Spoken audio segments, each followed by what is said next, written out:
मन में आया राम की पुत्र भक्ति पर कविता बनाता हूँ और उसे अपने शब्दों से सजाता हूँ। लेकिन तभी मुझे ध्यान आया था कि पिछले महीने ही मैंने अपने बूढ़े पिताजी को वृद्धाश्रम पहुंचाया।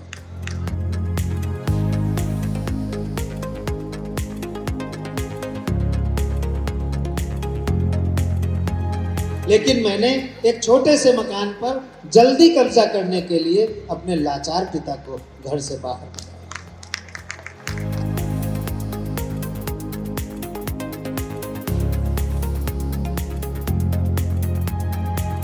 तुम बहुत अच्छे भाई थे, भाइयों को गले लगाते थे, भाइयों के लिए सब कुछ न्यौछावर कर जाते थे, इसलिए मैं तुम्हारे भ्रातृ धर्म पर कविता बनाता हूँ, उसे अपने भाव और शब्दों से सजाता हूँ। लेकिन ठहरो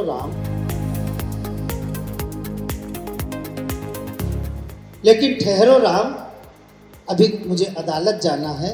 लेकिन ठहरो राम, अभी कल मुझे अदालत जाना है, अपने छोटे भाई पर चल रहे संपत्ति के मुकदमे की तारीख को आगे बढ़ाना।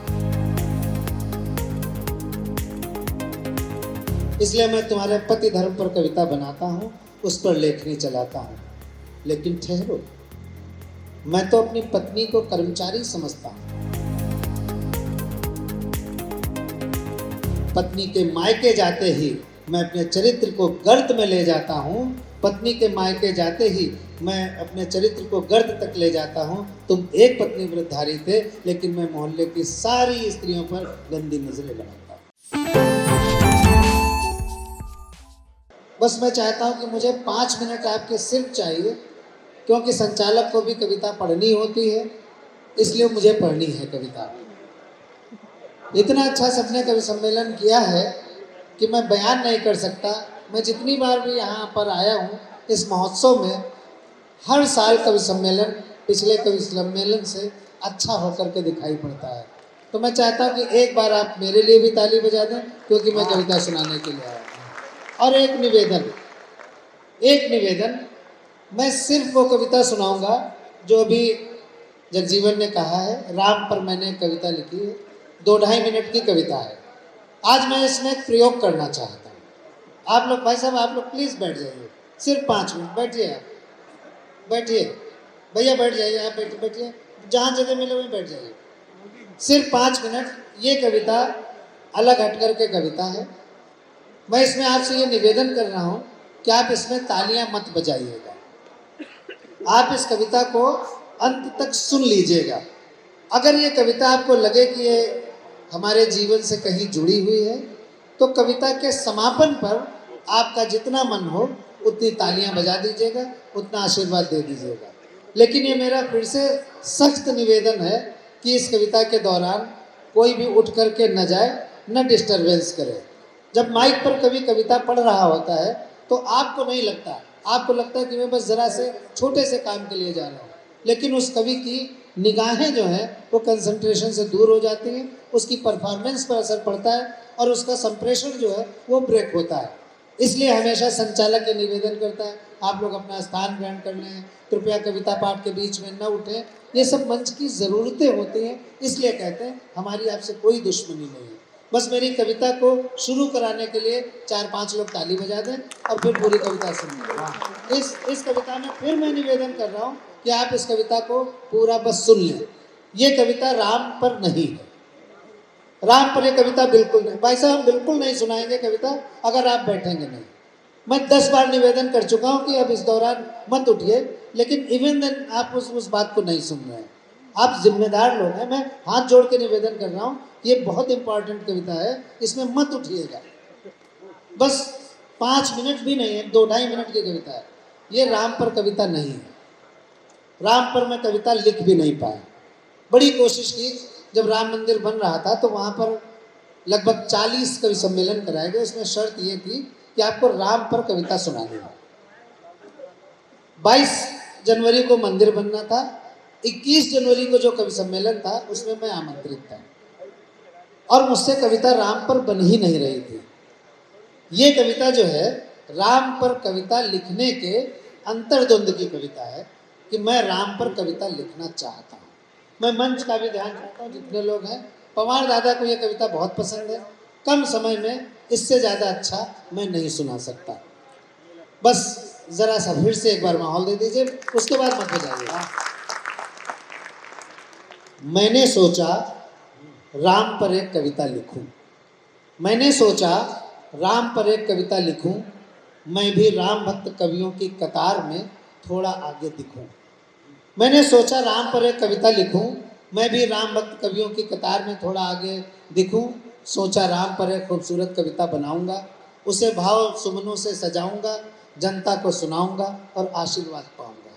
सोचा राम पर एक कविता बनाऊंगा, भाव सुमनों से सजाऊंगा, जनता को सुनाऊंगा और आशीर्वाद पाऊंगा। सोचा राम के किस चरित्र पर कविता बनाऊं, मुझसे जुड़ी है। सोचा राम के किस चरित्र पर कविता बनाऊं और उसे अपने भाव और शब्दों से सजाऊं।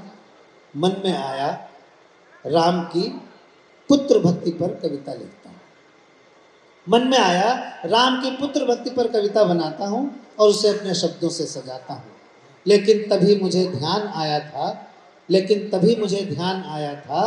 कि पिछले महीने ही मैंने अपने बूढ़े पिताजी को वृद्धाश्रम पहुंचाया। तभी मुझे ध्यान आया था कि मैंने पिछले महीने ही अपने बूढ़े पिताजी को वृद्धाश्रम पहुंचाया था। राम ने तो पिता की आज्ञा का पालन करते हुए महल को ठुकराया था। राम ने तो अपने पिता की आज्ञा का पालन करते हुए महल को ठुकराया था। लेकिन मैंने एक छोटे से मकान पर कब्जा करने के लिए जल्दी कब्जा करने के लिए अपने लाचार पिता को घर से बाहर भगाया। इसलिए राम मैं तुम्हारे पुत्र धर्म पर कविता नहीं कह पाऊंगा।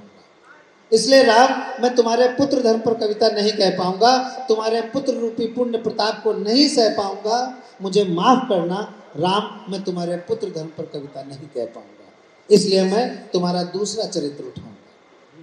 इसलिए मैं तुम्हारा कोई दूसरा चरित्र उठाऊंगा, उस पर कविता बनाऊंगा। तुम बहुत अच्छे भाई थे, भाइयों को गले लगाते थे, भाइयों के लिए सब कुछ न्यौछावर कर जाते थे। इसलिए मैं तुम्हारे भ्रातृ धर्म पर कविता बनाता हूँ, उसे अपने भाव और शब्दों से सजाता हूँ। लेकिन ठहरो राम, अभी मुझे अदालत जाना है। लेकिन ठहरो राम, अभी कल मुझे अदालत जाना है। अपने छोटे भाई पर चल रहे संपत्ति के मुकदमे की तारीख को आगे बढ़ाना है। लेकिन अभी मुझे अदालत जाना है, अपने छोटे भाई पर चल रहे मुकदमे की तारीख को आगे बढ़ाना है। मैं संपत्ति पर कब्जा करने के लिए इतना नीचे गिर जाता हूँ कि अपने भाई पर नित नए इल्जाम मढ़ने लगता हूँ। और मेरी नीचता की हद ये देखिए कि अपने लक्ष्मण और भरत जैसे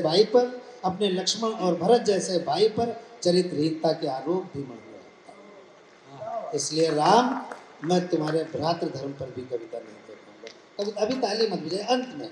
इसलिए राम, मैं तुम्हारे भ्रातृ धर्म पर भी कविता नहीं कह पाऊंगा, तुम्हारा कोई और चरित्र उठाऊंगा। तुम बहुत अच्छे पति थे, अगर मेरे लखनऊ की भाषा में कहा जाए, तुम बहुत अच्छे पति थे। तुम प्रेम, समर्पण और सद्भावना की गति और यति थे।